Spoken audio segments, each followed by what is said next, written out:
excited? Yeah, it should be a good day. A bit of a warm one, but lots of chipping. Lots of chipping. I'm going to introduce you to Finn, who you haven't met before, and he's very happy to be here.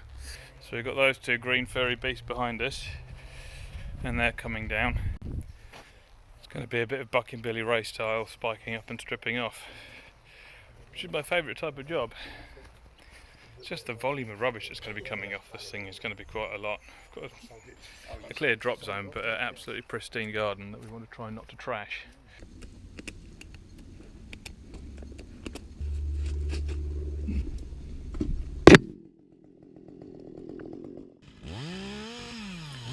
The reason I'm cutting so far away from the stem here is so that the butt ends land on the opposite side of the fence rather than on the fence. You can also do the same thing so that as the branches fall past you they don't catch in your lanyard. Finn is in the trees next to me and he's a bit ahead because he had a bit of a head start. I was kind of hoping I'd be able to catch you up by now. Yeah. No. But no. You'll get there though, Matt. I'll get there. Full skill. Exactly. And a bit of stupidity. Sometimes when I'm climbing, I'll have my main line on my bridge and my lanyard off my side Ds. Other times, I'll have my lanyard and my rope both on my bridge. It completely depends on the situation and what works best.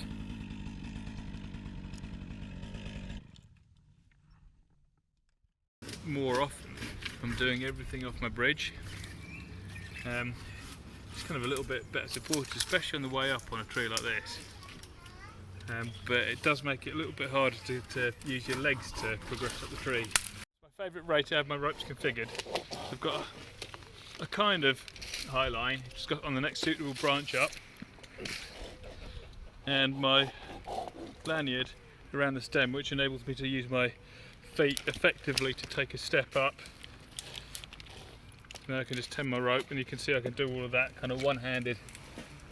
So there we are. Hitch climber on the lanyard, VT knot, pulley, swivel, makes it a lot easier to tend. Another 10 foot and I'm going to knock these two skinny ones out. With conifer like this, it's quite common for the bark to peel, so you want to cut ears either side of the hinge to prevent it. There's no reason why this whole lot up to kind of below there can't go into that garden. No reason at all.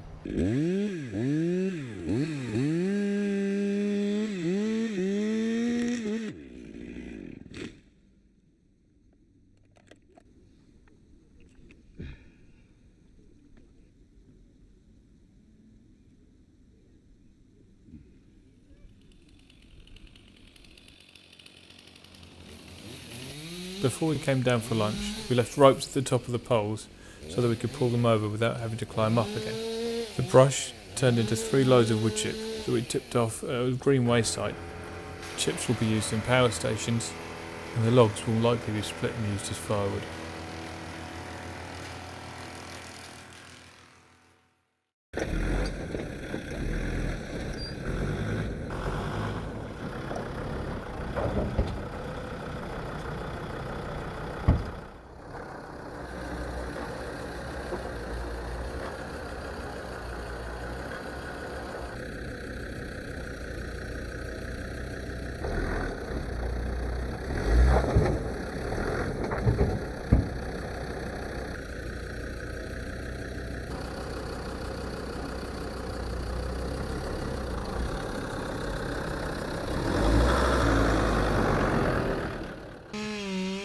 The reason I'm putting in the felling cuts in this instance of the top handle is because there's not a lot of space around the tree, and the shortest bar bigger than that I have is 28 inches, and I wouldn't have the space to use that accurately.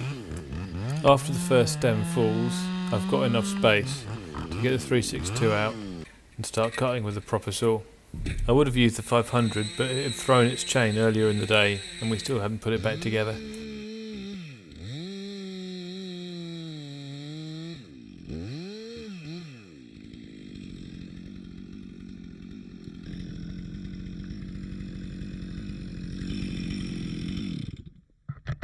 pull it, I'll do this side first and I'll finish off around the other side because I'm a bit hemmed in here.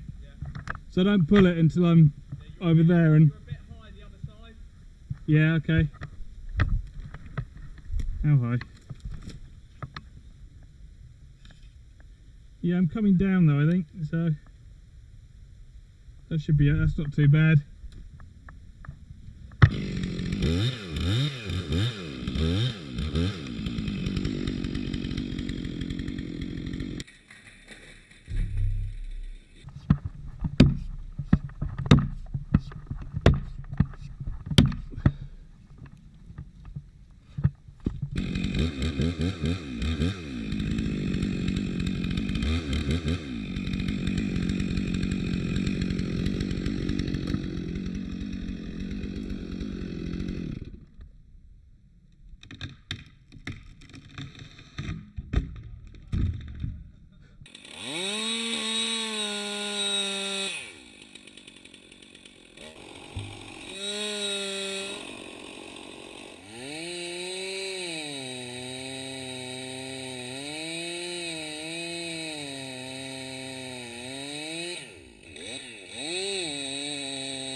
We used the winch on this final stem to get over its lean.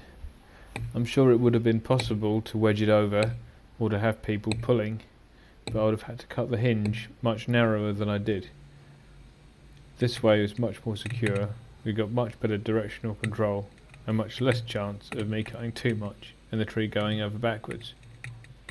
Sometimes I think I over-rely on the winch, but it saves us a lot of time. I've put a GB milling bar on the 500. It's light and it cuts super fast, it's very agile and it's got a narrow chain that's very efficient for the saw to run.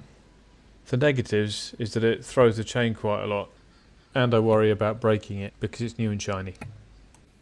For moving the heavy rounds, I prefer to split them rather than cut them with the chainsaw because the chainsaw makes a lot of sawdust that we have to clear up afterwards. The logs ended up going to the same site as the chip. We loaded the Ranger, I had a trailer for the Defender and half filled the Defender with logs and were able to get the whole tree out in one journey.